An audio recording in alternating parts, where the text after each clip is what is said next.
नमस्कार मित्रांनो, मराठी माणूस प्रदीप। महाराष्ट्राच्या राजकारणात आज अशा अनेक घडामोडी घडल्या की त्या ऐकून अनेकांच्या पायाखालची जमीन सरकेल। मी का बोलतोय, कशासाठी बोलतोय, सविस्तर आपण या सगळ्याविषयी बोलू। माझ्या मूळ विषयाकडे देखील मी येणार आहे, पण एक महत्त्वाची गोष्ट म्हणजे महाराष्ट्रातल्या स्थानिक पक्षांची ताकद दिल्लीश्वरांना देखील माहिती आहे त्यांना देखील की महाराष्ट्राचं राजकारण हे स्थानिक पक्षांवरती देखील मोठ्या प्रमाणामध्ये अवलंबून असतं आणि तिथली लोक राजकारणाला कधी पलटवतील हे सांगू शकत नाही। आणि त्याचंच एक उदाहरण म्हणून महायुतीने राज ठाकरेंना बोलवून घेतलं। राज ठाकरे तिकडे अमित शहांना भेटायला गेले, ते जागांचा काय फॉर्म्युला झाला असेल ती नंतरची गोष्ट, पण भारतीय जनता पार्टीने किंवा त्या महायुतीने राज ठाकरेंना सोबत घेणं आणि राज ठाकरे स्वतः त्यांच्या सोबत जाणं या सगळ्या राजकारणाच्या गोष्टी आहेत। पण ज्या राज ठाकरेंनी 18 वर्ष आपल्या पक्षाला नेहमी उतरता काळा पाहिली किंवा नेहमी त्यांनी हारच पाहिली, ते राज ठाकरे आता आपल्याला राजकारणामध्ये खरोखर उतरलेले पाहायला मिळतात। म्हणजे राजकारण कसं करावं किंवा मी एकटाच आणि बाकी सगळे मला नकोत किंवा मी त्यांच्यासोबत जाणार, भले ते स्वाभिमानी आहेत, त्यांचे विचार अगदी परखड आहेत,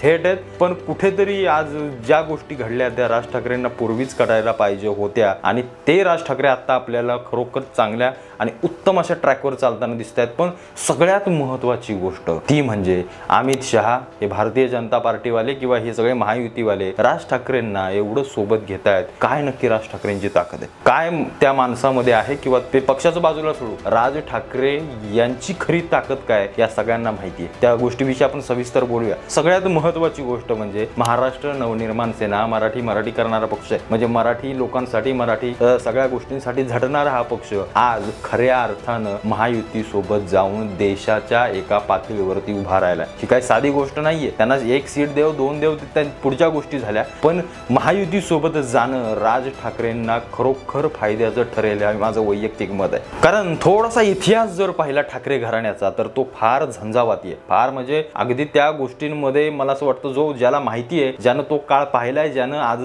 त्या गोष्टींचा अभ्यास केलाय, त्याला ठाकरे घराण्याचा हुंकार आजही माहिती आहे। मग ते प्रबोधनकार ठाकरे असो, बाळासाहेब ठाकरे असो आणि आत्ताचे सगळे ठाकरे कुटुंब, खास करून राज ठाकरे, उद्धव ठाकरे आज तिकडे काँग्रेसमध्ये जाऊन बसलेत, म्हणजे ज्या बाळासाहेबांनी आयुष्यभर यांच्या विरोधात केले त्याच ते सत्तेसाठी तिकडे गेलेले आहेत, त्यांचा विषय आपण थोडासा बाजूला ठेवू। पण सगळ्यात महत्त्वाची गोष्ट म्हणजे राज ठाकरे हे बाळासाहेबांची सावली आहे। राज ठाकरे हे मला असं वाटतं बाळासाहेबांच्या पावलावर पाऊल ठेवून चालणार आहेत। त्यांचं वक्तृत्व, त्यांचं बोलणं, त्यांचं चालणं, वागणं, त्यांची तीच जरब, मला असं वाटतं या सगळ्या गोष्टी पाहूनच या युतीवाल्यांनी राज ठाकरेंना त्यांच्या सोबत घेतले। कारण त्यांना माहिती आहे इथं राज्यामध्ये असा नेता नाहीये, असा परखड हिंदुत्वाविषयी कडवड बोलणारा नेता आजच्या घडीला कोणी नाहीये। ते फडणवीस, एकनाथ शिंदे ही सगळी बुळबुळीत लोक आहेत, कारण त्यांना बोलता येत नाहीये, एवढं वक्तृत्व नाहीये त्यांचं। लोकांच्या काळजाला भिडणारे शब्द टाकणारा फक्त एकमेव नेता मला असं वाटतं महाराष्ट्राच्या राजकारणात आहे आणि ते म्हणजे राज ठाकरे। पण या गोष्टीची कुठेतरी पुनरावृत्ती होते का इतिहासाची?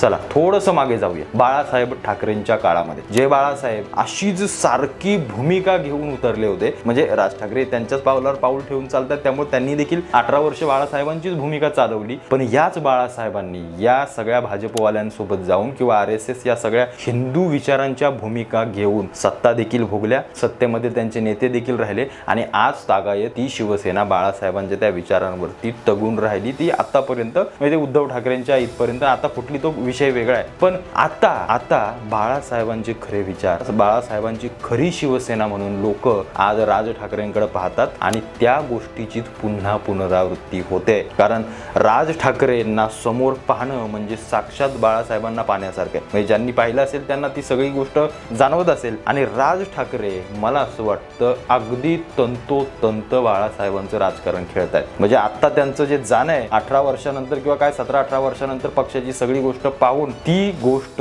येणाऱ्या काळामध्ये महाराष्ट्र नवनिर्माण सेनेला एका उंचीवर घेऊन जाईल हे नक्कीच आहे। कारण यांना देखील माहिती आहे भाजपवाल्यांना, या सगळ्या लोकांना, की एकनाथ शिंदे आणि अजित पवारांची अनेक माणसं जनता पाडून टाकणार आहे, अनेक माणसं। कारण त्यांनी जे फुटीरतावाद केलेत किंवा अजित पवार तर त्या घोटाळ्यात नरेंद्र मोदींनी आवाज उठवला की तिकडे उडून इकडे आले आणि फडणवीस या सगळ्यांना सोबत घेत आहेत, पण लोक मला असं वाटत नाही या सगळ्यांना ऍक्सेप्ट करतील किंवा स्वीकारतील। मग या वेळेला कोणता तरी असा पक्ष पाहिजे, या वेळेला असा कोणता तरी नेता आपल्या सोबत पाहिजे, जो नेता आतापर्यंत स्वाभिमानी होता, जो नेता या सगळ्या गोष्टींपासून बाजूला उभा होता। त्यामुळे भारतीय जनता पार्टीने राज ठाकरेंना सोबत घेतलंय म्हणण्यापेक्षा राज ठाकरे स्वतः त्यांच्या सोबत गेले, कारण त्यांना माहिती आहे आता वेळ आले खरी हिंदुत्वाची, आता वेळ आले खरी आपल्या काकाचे सगळे शब्द खरे करण्याची आणि तीच संधी साधून राज राज ठाकरेंनी आज अमित शहाची भेट घेतली। आता ते अमित शहा भारतीय जनता पार्टीवाले किंवा युतीवाले म्हणत असेल की कसं आम्ही राज ठाकरेंना आमच्या सोबत घेतलं, पण एक लक्षात घ्या, राज ठाकरे ना यांना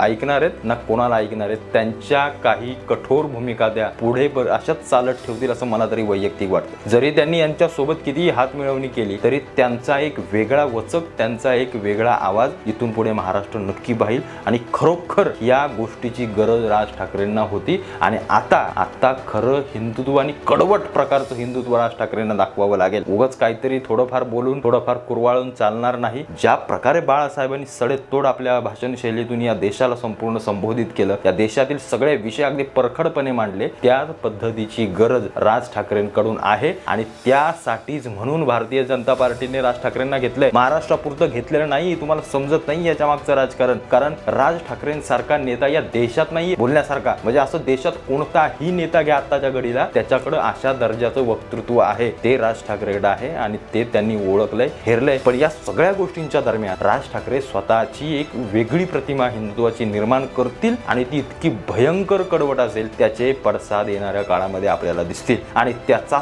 सगळा फायदा राज ठाकरेंना आणि त्यांच्या पक्षाला होईल। जे आता त्यांच्या पक्षात शिल्लक राहिले ते येणाऱ्या काळामध्ये मोठे होतील आणि नक्कीच होतील। म्हणजे राज ठाकरे परवा म्हटले की संयम ठेवा, त्या संयमाची फळं ते जरूर देतील। कारण एवढा मोठा नेता राज्याच्या राजकारणात आज खऱ्या अर्थानं उतरलाय आणि त्याची ताकद आता येणाऱ्या काळामध्ये दिसेल। ही साधी बाब झाली नाही। नरेंद्र मोदींना देखील माहिती आहे की हेच राज ठाकरे गुजरातला आले होते आणि तेव्हा मी पंतप्रधानाच्या शर्यतीमध्ये उतरलो होतो। हेच राज ठाकरे जेव्हा आमच्यावर टीका करतात, आमच्या विरोधात बोलतात, आमच्या सोबत येतात, पुढच्या पक्षावर विरोध करतात, या गोष्टीचा मोठा असा पडसाद या लोकांवरती पडतो आणि राज्याच्या देशाच्या राजकारणावरती पडतो। त्यामुळे राज ठाकरे काय साधी आसामी नाहीये, या गोष्टींना साधं समजू नका। हे एक दोन खासदार ही त्यांची काय असेल ती त्यांच्या पक्षाची रणनीती असेल, पण राज ठाकरे हिंदुत्वाच्या मार्गाला जर बाळासाहेबांसारखे कडवट लागले ना, लक्षात घ्या या देशाचं राजकारण एका वेगळ्या उंचीवर गेल्याशिवाय राहणार नाही। हा शब्द आहे माझा। या सगळ्या गोष्टीविषयी तुम्हाला काय वाटतं मला आवर्जून कळवा। आणि खरोखर राज ठाकरे आता